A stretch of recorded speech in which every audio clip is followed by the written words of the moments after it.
Nah, pagi hari ini saya akan berbagi sharing dengan saudara sebuah pengajaran firman Allah yang pagi ini saya berikan judul Be Strong. Mungkin lebih tepatnya Be Strong in the Lord gitu kali ya. Ya, menjadi kuat di dalam Tuhan. Kita bicara tentang menjadi kuat, be strong. Kita baca ayatnya saudara ya. Efesus pasal 6 ayat yang ke-10. Efesus 6 ayat 10, mari sama-sama kita baca ayat ini. Keluarkan suara saudara sampai terdengar di telinga saudara masing-masing ya. Mari dengan semangat kita baca ayat ini. 1, 2, dan 3. Akhirnya hendaklah kamu kuat di dalam Tuhan, di dalam kekuatan kuasanya. Pagi ini kita bicara sekali lagi satu tema firman Allah yang menurut saya penting untuk kita dengar. Penting untuk setiap kita memahaminya. Kita bicara tentang menjadi kuat. Jadilah kuat di dalam Tuhan. Be strong in the Lord. Satu kali saya sharing sama beberapa teman pendeta ketika saya ada tugas sinode gereja. Kayaknya bersama dengan ketua umum juga di Jogja beberapa tahun lama yang lalu. Untuk mentabiskan satu gereja GSPDI di Yogyakarta. Kami nginep di satu hotel. Itu kami tidur sampai jam 2 pagi. Kami sharing firman, ada istri saya juga ikut. Kami sharing di satu kamar, di kamarnya ketua umum kami sharing, kami bicara tentang firman Allah. Kalau pendeta, kita sama pendeta seringkali kami sharing kayak orang silat, keluarkan jurus silat gitu kira-kira. Kami sharing sampai jam 2 pagi. Salah satunya kami bicarakan sharing sampai jam 2 pagi adalah ayat ini. Ya, jadilah kuat, akhirnya hendaklah kamu kuat di dalam Tuhan, di dalam kekuatan kuasanya. Perhatikan kata akhirnya. Akhirnya itu koma. Akhirnya artinya apa buat kita? Ketika kami sharing kami bisa mendapatkan kesimpulan. Akhirnya itu artinya ujungnya. Akhirnya itu artinya ini adalah pilihan yang terakhir gitu loh. Nggak ada pilihan yang lain. Pilihannya cuma satu. Nah, Alkitab ajar sama kita akhirnya buat setiap kita apa? Pilihan kita nggak ada yang lain gitu loh. Pilihan kita ternyata cuma satu kata firman Allah. Apa pilihannya? Hendaklah kamu itu kuat di dalam Tuhan. Itu pilihan kita hari ini. Saudara harus jadi kuat. Saya harus jadi kuat. Meskipun saya pendeta harus jadi lebih kuat. Semua kita itu harus kuat di dalam Tuhan. Menjadi kuat. Tidak ada pilihan yang lain. Lalu kami sharing. Apa sih artinya kita itu harus menjadi kuat di dalam Tuhan. Kuat di dalam Tuhan itu bagaimana? Dapat kesimpulan menjadi kuat itu artinya gini. Bertumbuh kuat dan bertambah kuat. Gitu. Artinya kekuatan kita itu makin bertumbuh. Itu kesimpulannya waktu saya sharing dengan beberapa teman hamba Tuhan. Menjadi kuat di dalam Tuhan itu artinya gini. Bertumbuh kita tambah kuat dan bertambah kuat dan bertambah kuat. Saya ingin kasih tahu sama saudara bahwa sesungguhnya di dunia ini gak ada orang yang kuat. Semuanya kita rapuh. Jujur saja. Gak ada kita yang kuat satu sama yang lain. Realita kehidupan semua kita di dunia ini kita sama-sama tahu. Yang terjadi bagaimana kalau kita hadapi masalah. Kalau kita nggak di dalam Tuhan. Kalau kita nggak dekat sama Tuhan. Semua kita rapuh. Kalau kita dihantam masalah. Hadapi realita masalah. Biasanya kita makin lama makin menjadi lemah. Makin lama makin lemah. Makin lama makin lemah. Kita itu rapuh. Hanya orang yang tinggal di dalam Tuhan, saya mau kasih tahu, dia menjadi kuat. Gak ada orang kuat, gak ada. Semua kita rapuh, semua kita lemah. Makin lama makin lemah, makin lama makin gak berdaya kita. Manusiawi kita. Hanya orang yang tinggal di dalam Tuhan, dia pasti akan menjadi kuat. Yang percaya katakan amin. Kita berangkat dari sini.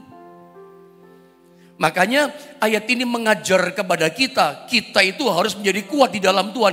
Tidak ada pilihan yang lain. Kenapa sampai firman Allah memilih kata berkata kepada kita. Akhirnya loh, ujungnya. Pilihannya cuma satu, gak ada yang lain. Kamu harus bertumbuh kuat. Kamu harus bertambah jadi kuat. Kenapa? Karena situasi keadaan di dunia ini masalahnya semakin berat.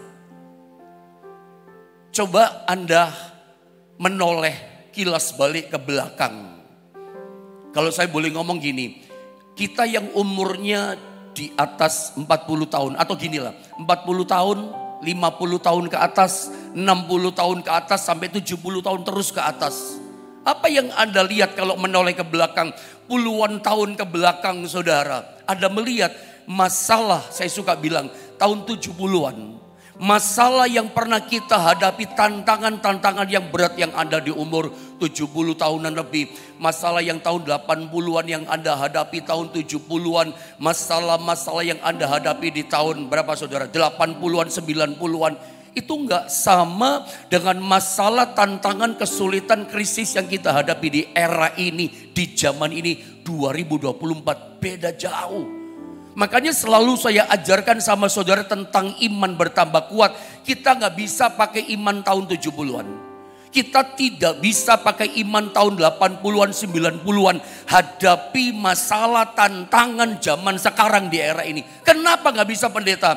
Karena masalah di zaman sekarang lebih rumit, lebih berat, lebih kompleks. Makanya situasi masalah yang lebih berat ini menuntut iman kita akhirnya dikatakan apa? Harus bertumbuh kuat, harus bertambah kuat. Kalau enggak, kegiles kita, habis iman kita. Makanya situasi masalah yang tambah berat yang saya barusan sampaikan sama saudara. Ini coba Anda lihat gambar ini saudara yang membuat hidup kita.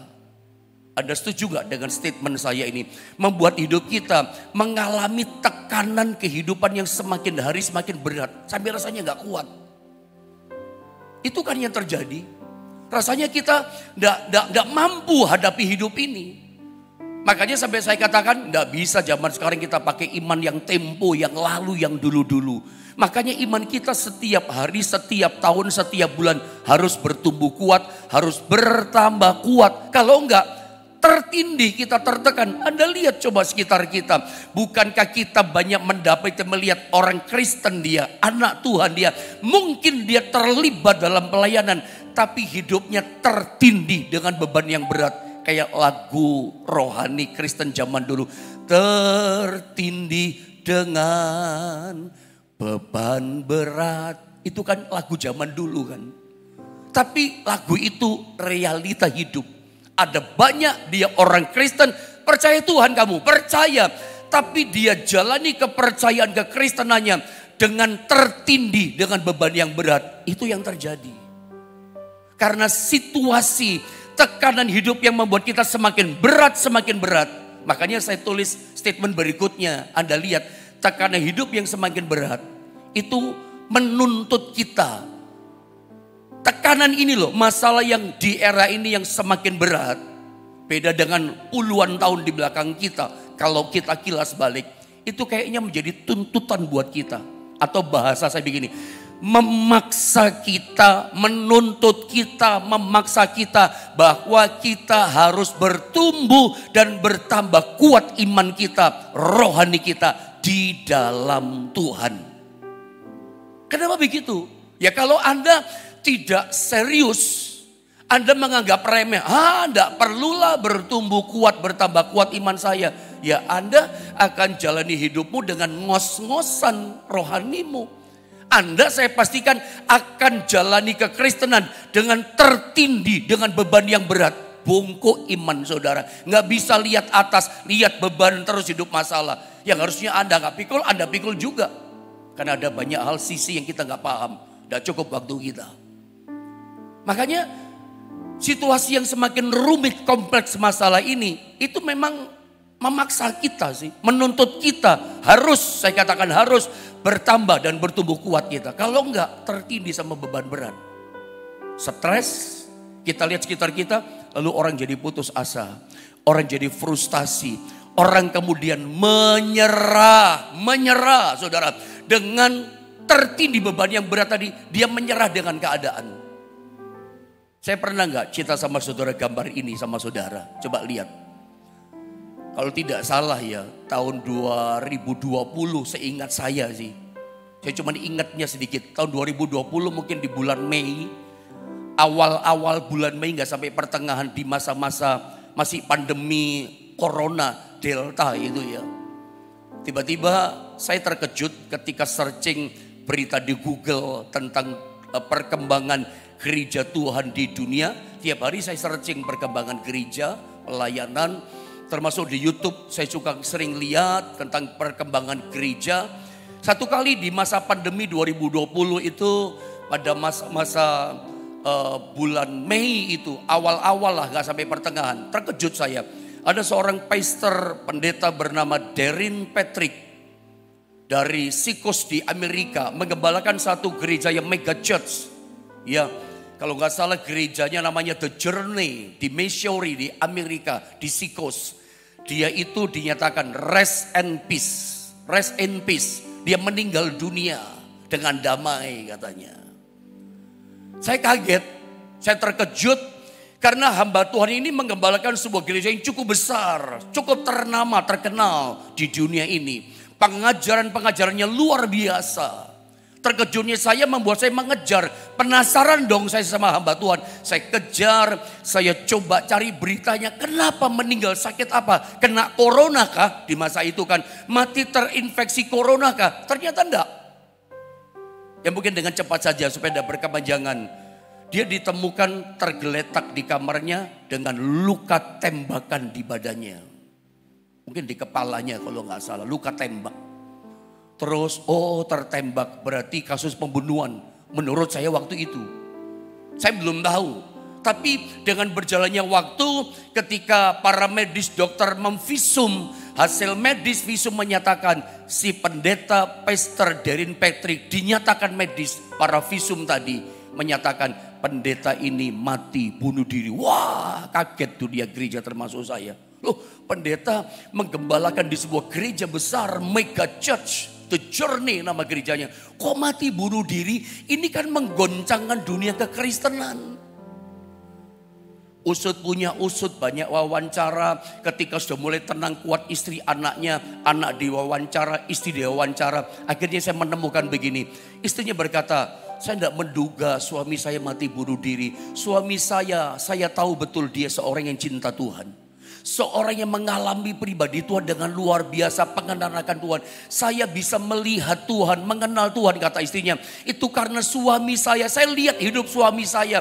Saya bisa melihat Tuhan dari cara hidupnya. Ketaatannya dia ngajari saya banyak. Termasuk anak-anaknya. Papa yang cinta, anak yang family gitu loh sama keluarga. Suka berkumpul.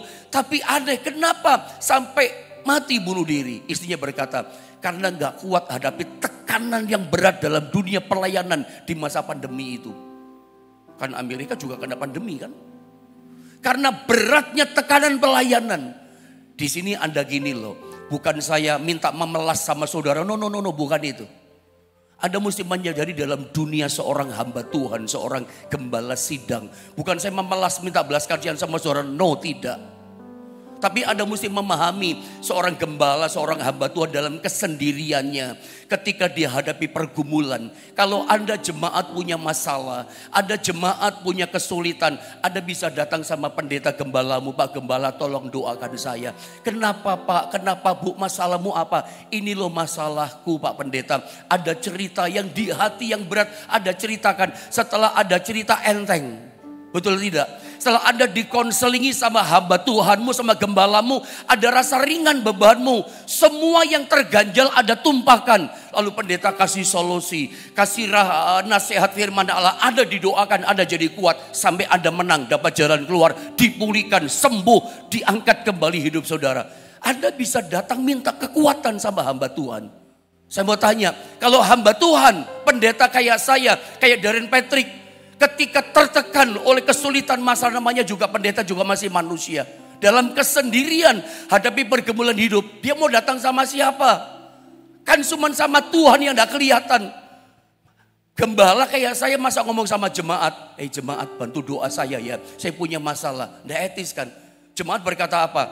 Pendeta bagaimana ini kok lemah banget? Nggak bisa. Kami gembala pendeta dalam kesendirian, kami mesti ngomong sama siapa, konseling sama siapa. Beruntung kalau gembala masih punya mentor-mentor rohani, guru-guru rohani. Kalau enggak, ngomong sama siapa coba. Saya merasa gini, waduh, rasanya down juga ya saudara ya. Tapi ini contoh pelajaran buat kita, bahwa kita itu menyadarkan kita gitu loh. Saya berharap pengajaran firman Allah ini menjadi sebuah pencerahan buat kita. Menjadi sebuah pewahyuan yang baru, punya kacamata baru dalam memandang sukarnya, realita beratnya tantangan di era ini. Makanya pesan saya begini lewat firman Allah, akhirnya hendaklah kamu menjadi kuat. Kamu mesti bertumbuh kuat dan bertambah kuat. Tanpa itu Anda akan tertindih beban yang berat. Hasilnya apa? Kamu jadi frustasi. Saya tidak ingin Anda jadi seorang yang frustasi hadapi masalah. Makanya ayat ini saya baca sekali lagi untuk mengingatkan kita. Akhirnya dikatakan, hendaklah kamu kuat di dalam Tuhan, di dalam kekuatan kuasanya. Ada kata kuat 2 kali. Kuat di dalam Tuhan dan kekuatan kuasanya. Dua-duanya kata kuat ini dalam bahasa teks asli, bahasa Yunaninya, bahasa Grikanya, kata kuat di sini disalin dengan kata endunamo. Endunamo itu artinya adalah increase in strength. Artinya hendaklah kamu bertumbuh kuat dan bertambah kuat. Nah, ini yang saya maksudkan dari awal tadi. Be strong, ternyata ujungnya ini artinya ketika saya sharing dengan beberapa teman hamba Tuhan. Jadi saya senang ya kalau kumpul sama teman hamba Tuhan dapat pewahyuan yang baru. Memang bukan dari saya, tapi itu hasil kami sharing gitu. Hasil sharing muncul pewahyuan ini. Ternyata hendaklah kamu menjadi kuat di dalam kekuatan kuasanya. Itu artinya kamu itu harus bertumbuh kuat dan bertambah kuat. Sebab kalau kita nggak bertumbuh kekuatan iman kita, ya terlindas kita. Singkat kata, mari lihat, saya bawa saudara pada titik gambar ini berikutnya. Nah, pertanyaannya sekarang begini, yang paling penting begini.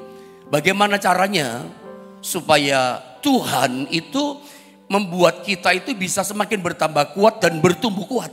Bagaimana caranya kita bisa mengalami bertumbuh kuat dan bertambah kuat dalam hidup iman kekristenan kita? Itu kan yang paling penting dalam perenungan kita pagi hari ini. Saya bagikan 2 hal sama saudara. Bagaimana supaya kita bisa tumbuh kuat dan tambah kuat iman kita. Ingat, kalau kita nggak serius, kita cuek baby dengan kekuatan iman kita. Ingat, nggak ada yang kuat loh, semua kita rapuh. Hanya orang yang tinggal dalam Tuhan, dalam kekuatan kuasanya, dia akan menjadi orang yang bertumbuh kuat dan bertambah kuat. Nomor 1, bagaimana caranya kita mendapatkan memperoleh kekuatan? 1, untuk kita jadi kuat, saya cerita jasmani dulu. Tubuh jasmani dibutuhkan beban ternyata untuk kita bertumbuh otot lengan kita dan bertambah dalam kekuatan, butuh beban. Jadi kalau kita ingin, kalau dalam dunia gym, orang suka nge-gym itu kan suka dikasih barbel kan. Tentu saja barbelnya bukan yang 1 kilo. Kan ada barbel 1 kilo, 2 kilo kan. Bukan itu. Untuk usia sedewasa kita, seberat badan kita, bukan 1 kilo, 5 kilo, 10 kilo. Mungkin lebih dari itu. Saya kurang ngerti lah dunia nge-gym. Karena saya enggak pernah nge-gym saudara ya. Mungkin bebannya lebih berat di atas berapa gitu. Berapa ya yang menurut Anda? 20 kilo kah? 30 kilo? Beban seperti itu. Supaya gini, ototnya tambah kuat. Anda ngerti ya? Kalau kita menghindari beban, tidak mau mikul. Karena kecenderungan kita, biasanya selalu kita kalau memandang barbel ini, oh beban. Kalau orang datang ke dunia gym, ke tempat gym maksud saya, melihat barbel dikasih sama, apa itu namanya, instruktur personal, instrukturnya itu ya, apa namanya PT itu ya. Selalu dia berkata angkat beban itu. Nah kalau kita punya perspektif pandangan, wah barbel ini beban buat saya, kita rasanya nggak mau. Kalau dalam hidup ini setiap persoalan, setiap kesulitan kita memandang sebagai beban buat kita, kayaknya kita akan menghindar ngeles. Kayaknya kita nggak mau lah mikul beban. Kita pengen cepet gini kalau ada beban, kita cepet check out kita taruh. Nggak mau lama-lama mikul beban. Padahal caranya Tuhan, bagaimana dia ingin kita jadi kuat. Sengaja dikasih beban sama Tuhan. Tujuannya apa? Tuhan punya tujuan manis indah buat kita. Supaya kamu jadi kuat di dalam Tuhan. Bertumbuh dan bertambah-tambah kuat. Caranya bagaimana? Dikasih beban. Pendeta, ada ayatnya enggak? Ada ayatnya. Lihat ini. Yakobus 1 ayat 2 sampai 4. Ada ayatnya saudara. Lihat ya. Yakobus 1, 2 sampai 4. Saya baca ya. Perhatikan kalimat ayatnya ini. Ayat 2 saya baca. Saudara-saudaraku, anggaplah. Kalau dalam bahasa Inggris, count it, hitunglah. Saudara-saudaraku, anggaplah, hitunglah, disuruh menghitung dengan cermat. Sebagai suatu kebahagiaan apabila kamu jatuh ke dalam berbagai-bagai pencobaan. Kadangkala dalam hidup ini, dalam hidup kita, Tuhan izinkan kita jatuh. Tuhan izinkan kita masuk. Kita memikul beban yang namanya berbagai-bagai pencobaan. Berbagai-bagai pencobaan. Berarti pencobanya bukan satu dong. Itu kayak kertas lipatan. Itu namanya pencobaan. Aduh, macam-macam pencobaan. Urusan anak kita pikul. Urusan suami kita pikul. Urusan istri mungkin kita pikul. Urusan keluarga. Urusan pekerjaan. Urusan keuangan. Aduh, banyak. Itu kita pikul jadi satu. Kayak lipatan-lipatan berbagai pencobaan. Kadang kita hadapi realita yang seperti ini. Macam-macam pencobaan kita pikul. Tapi Alkitab katakan anggap itu sebagai kebahagiaan. Mungkin nanti saya terangkan. Lihat ayat 3 dulu. Sebab kamu tahu. Ini kata Alkitab, kata firman Allah. Kita harus tahu pagi ini. Berbagai-bagai pencobaan yang sedang Anda jalani, Anda pikul hari ini. Sebab kamu tahu, kamu harus tahu. Bahwa, lihat kalimat ini, perhatikan. Ujian terhadap imanmu itu menghasilkan ketekunan. Ternyata Alkitab firman Allah bersaksi berkata kepada kita.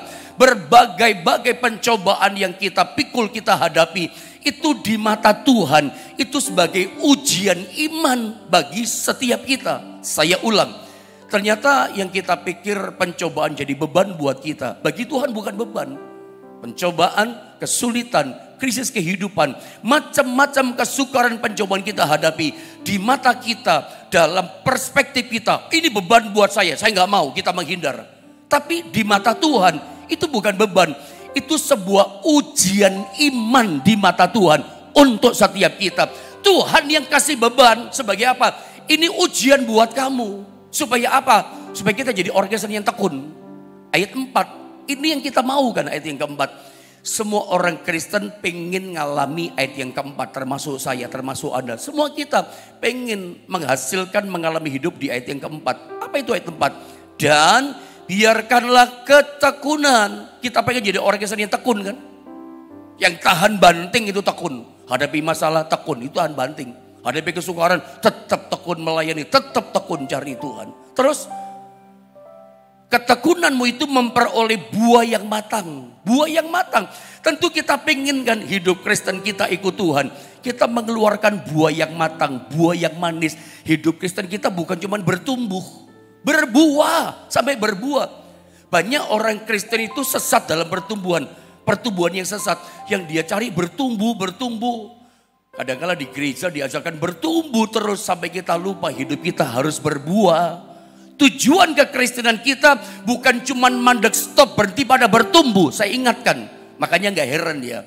Kadang-kadang kita sesat di pertumbuhan begini. Yang kita kejar bertumbuh terus sampai lupa kita mesti berbuah. Kalau Anda datang ke toko-toko buku rohani, Anda cari buku rohani tentang berbuah, itu jarang ada, tapi cuma 1-2. Tapi kalau Anda cari buku rohani tentang pertumbuhan rohani, itu banyak sekali yang menulis pertumbuhan rohani. Itu bukti loh, bahwa ada banyak orang Kristen itu fokusnya, aku mesti bertumbuh, sampai tersesat di pertumbuhan. Terus bertumbuh, dia lupa berbuah. Tujuan Kristen berbuah sampai matang. Bukankah ini yang kita harapkan? Ikut Yesus jadi orang Kristen. Hidup kita berbuah, punya ketekunan tahan banting.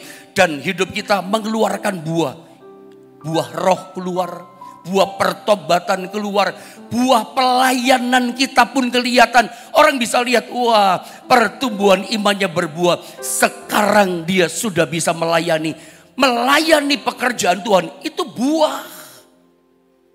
Itu yang kita mau kan sebetulnya. Apalagi ya, supaya tidak berkepanjangan. Supaya kamu menjadi sempurna. Apalagi ini. Ini kan happy endingnya kita. Jadi manusia anak Tuhan serupa seperti Kristus. Serupa sempurna seperti Dia. Ini kan kita mau. Endingnya kita kan. Di endnya kita kan sempurna. Terus dan utuh. Dipulihkan sama Tuhan. Utuh kembali semuanya. Sampai kesehatan kita dipulihkan. Sampai berkat-berkat kita yang hilang dipulihkan utuh. Dan tak kekurangan suatu apapun. Kalau udah dipulihkan sempurna berbuah matang. Kita ngalami hidup. Tak kekurangan sesuatu apapun. Katakan amin. Katakan haleluya. Tak kekurangan lagi. Tidak ada kata kekurangan. Maaf kata-kata saya. Mungkin kekurangan sudah terlambat. Sebab Tuhan sudah pulihkan kita jadi utuh. Diberkati luar biasa. Tak kekurangan satu apapun. Hidupnya tenang, tidak pernah kurang damai, tidak pernah kehilangan sukacita, tidak pernah kekurangan berkat rezeki, karena tidak kurang lagi. Ini berbuah yang luar biasa. Saya ulang, bukankah ini yang kita inginkan, yang kita mau dalam hidup kita ayat 4. Tapi ingat, untuk ngalami ayat 4, sudah perhatikan, itu Tuhan kasih beban sama kita. Itu kan ayat 2 sama 3. Saya ingat sih, ayat ini khusus Yakobus 1 ayat 2 sampai 4. Ini saya pernah ajarkan ayat ini. Anda ingat gak di retreat keluarga di mana di Batu itu hotel apa itu namanya? Hotel Surya ya. Anda ingat kan saya pernah ajarkan ayat ini sama saudara? Lihat ayat yang kedua. Perhatikan ayat 2. Kalau kita ingin ngalami ayat yang keempat, lihat ayat yang kedua. Saudara-saudaraku, perhatikan, anggaplah sebagai suatu kebahagiaan, anggaplah sebagai suatu kebahagiaan apabila kamu jatuh ke dalam berbagai-bagai pencobaan. Anggap suatu kebahagiaan, mana bisa begitu? Hadapi macam-macam pencobaan, hadapi kesulitan, kesukaran hidup serba sulit. Kok Tuhan bilangnya, firman berkatanya begini, anggap itu sebagai kebahagiaan. Lo pencobaan, kesulitan hidup kok dianggap pencobaan. Sakit penyakit kok dianggap pencobaan, dianggap kebahagiaan. Mana bisa begitu? Anda ingat saya pernah terangkan sama saudara. Kata anggaplah pencobaan, anggap kebahagiaan kata Tuhan. Saya pernah gambarkan di retreat, masih ingat? Anda sama tahu, lihat saya peragakan. Anda lihat di televisi saudara atau di gadget saudara, yang di tangan saya ini adalah satu gelas air mineral. Kita sama-sama tahu, tapi firman mengajar kita, anggaplah itu misalnya, itu secangkir kopi panas yang nikmat. Tapi pendeta itu air mineral. Tapi firman Tuhan yang berkata, hei anakku, anggaplah itu secangkir kopi panas yang nikmat buat kamu. Tuhan mau begini. Kita harus tahu sekarang. Jadi sekarang kita tahu ya, ini bukan air mineral kata Tuhan. Anggap ini secangkir kopi air yang panas buat kamu. Di depan kita pencobaan. Di depan mata kita, saya ngalami kesulitan pendeta. Saya ngalami kesukaran. Saya tertindih dengan beban yang berat. Ngos-ngosan saya pendeta hadapi masalah. Tapi Tuhan berkata gini, hai anakku, anggap itu sebagai kebahagiaan. Seperti saya terangkan beberapa hari yang lalu. Tuhan ngomong sama murid-muridnya ketakutan perahunya mau hancur, mau tenggelam. Apa kata Tuhan? Tenanglah, aku ini jangan takut. Be of good cheer. Bergembiralah kamu, bersukacitalah kamu. Ini ada aku, jangan takut kata Tuhan. Hari ini kalau kita ingin mengalami buah di ayat yang keempat, buah matang punya ketekunan sempurna, utuh dipulihkan, mau dipulihkan. Tak kekurangan suatu apapun, tidak kekurangan lagi hidup kita. Kekurangan udah telat terlambat, Tuhan sudah pulihkan kita dengan utuh. Bagaimana caranya? Jangan kesulitan kesukaranmu kamu anggap sebagai beban. Nanti kamu akan ngeles. Nanti kamu menghindar. Anggap barbel tadi itu ujian buat imanmu. Ini kebahagiaan buat aku untuk ngelatih aku. Ayo sekarang yang lagi krisis iman. Hadapi masalah tantangan hidupmu tertindih sama beban berat. Berkata dalam ini bukan beban buat hidupku. Bukan sekedar pencobaan kesulitan. Ini kebahagiaan dari Tuhan. Ujungnya apa? Ada dapat ketekunan, tahan banting. Tekun tuh tahan banting. Kayak bukan piring beling tapi piring yang plat. Dibantingin gak apa-apa, gak pecah-pecah. Itu iman kita tekun begitu. Sampai utuh, sampai mateng, sampai sempurna. Tak kekurangan satupun yang baik. Itu Tuhan kerjakan. Yang kedua, dengan waktu yang ada. Jangan pernah menyerah terhadap beratnya beban. Kenapa kita menyerah? Yaitu tadi saya katakan, begitu Anda lihat gambar ini, kita itu orang Kristen, Yesus kasih beban. Kalau misalnya datang di gym, si training PT-nya bagian personal trainer tadi kasih barbel, selalu ditanya kita. Atau kita baca dulu deh ayat ini supaya cukup waktunya. Ya, lihat 1 Korintus 13. Pencobaan-pencobaan yang kamu alami ialah pencobaan-pencobaan biasa. Yang tidak melebihi kekuatan manusia. Sebab saya senang dengan kalimat ini. Allah setia. Dan karena itu, karena kesetiaannya, Ia, Yesus Tuhan kita, tidak akan membiarkan kamu dicobai melampaui kekuatanmu. Pada waktu kamu dicobai, Ia akan memberikan kepadamu jalan keluar. Sehingga kamu dapat menanggungnya. Dia kasih kita jalan keluar. Tadi malam saya pelayanan di satu persekutuan doa di Pandaan. Woi, jemaatnya semangat banget. Puji-pujiannya semangat. Saya lihat sekarang persekutuan doa itu luar biasa ya. Gembalanya luar biasa, pendukung-pendukungnya luar biasa semangat. Nah, saya bicara tentang jalan keluar. Ya, di penggembalanya Pak Agus, ada Pak Hengki juga, selamat pagi ya. Mungkin ada di YouTube ini juga saat pagi ini. Saya bicara tentang jalan keluar. Pagi ini saya tetap ngomong ayat yang sama tapi bukan jalan keluar. Lihat, ketika Tuhan kasih beban sama kita pencobaan, ujian begitu kita memandangnya. Itu Tuhan tahu kekuatan kita. Seperti kita datang di tempat gym ya. PT personal trainer tadi pasti tanya, umurnya berapa Pak? Berat badannya berapa? Pernah nge-gym gak? Kenapa dia tanya-tanya segala macam? Saya nggak tahu sih pertanyaan seperti apa. Tapi kira-kira seperti itulah mungkin pertanyaannya. Ya, tujuannya apa? Supaya personal trainer itu tahu beban yang kita kuat. Dia pasti tahu kok. Seorang PT itu tahu. Nggak mungkin dikasih beban yang melebihi kekuatan kita. Nah, kalau seorang personal trainer saja dia tahu kekuatan kita mikul beban kuat atau tidak. Lah apalagi Tuhan Yesus kita. Tuhan tahu yang namanya ujian di mata iman, beban yang dikasih sama kita kuat atau tidak. Tuhan ngerti, yakinlah itu. Ingat gak kisah Ayub yang kita baca dalam Ayub pasal 1. Itu kan terjadi dialog antara setan iblis sama Ayub kan. Singkat kata bla bla bla segala macam. Akhirnya Tuhan berkata, oke, pagarnya aku cabut kata Tuhan, tapi jangan sentuh nyawanya. Kenapa? Akhirnya Tuhan berkata, oke, mengizinkan pencobaan melabur kehidupan Ayub. Tuhan, perhatikan kata-kata saya ini. Yakin betul dengan kemampuan Ayub. Kalau Ayub hari itu juga menghadapi macam-macam lipatan berbagai pencobaan. Kenapa diizinkan Tuhan dikasih barbel beban itu? Tuhan yakin sekali hambanya namanya Ayub. Itu kuat memikul beban. Dia yakin.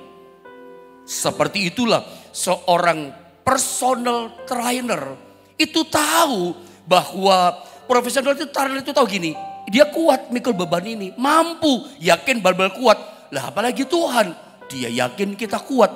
Alkitab tadi katakan 1 Korintus 10:13, dia tidak pernah memberikan satu beban pencobaan yang melebihi kekuatan kita. Makanya dia berkata Yakobus, anggap itu sebagai kebahagiaan, bukan kesusahan. Dia bukan dalam rangka hancurkan kita kok. Bikin kita kuat. Bertumbuh kuat dan bertambah kuat. Dia yakin diizinkan itu supaya tambah kuat iman kita. Dan tujuannya apa? Semakin tekun, semakin matang. Berbuahnya matang. Bahkan utuh, dipulihkan. Dan kalimat terakhir menyenangkan. Sampai kita satu titik, tidak kekurangan satu apapun yang baik.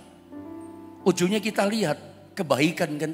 Allah turut bekerja dalam segala sesuatu untuk mendatangkan kebaikan. Saya berdoa bagi ini lewat pengajaran firman Allah. Ini menjadi sebuah pewahyuan pencerahan buat kita. Pandang pencobaan itu di mata Tuhan. Ini ujian. Jangan dianggap beban. Kalau beban yang berat, Anda akan menghindar. Anda pengen gini, Tuhan singkirkan ujian. Pengen cepat-cepat check out itu yang namanya beban tadi. Karena kita memandangnya, aduh pencobaan ini beban. Kayaknya ada stres, frustasi. Saya ceritakan tadi hamba Tuhan tadi, dia merasa gak mampu menghandle lagi beban yang menindih hidupnya. Makanya seorang hamba Tuhan siapapun kita, gak bisa kita cuma pelayanan terus, gak ada waktu berdiam diri tinggal dalam Tuhan. Energi bisa habis, termasuk Anda. Butuh kita berdiam diri seperti ini, datang sama Tuhan, tujuannya apa? Bertumbuh kuat dan bertambah kuat di dalam Tuhan. Be strong in the Lord, biar itu menjadi bagian setiap kita. Mari sama-sama kita berdoa saudara ya.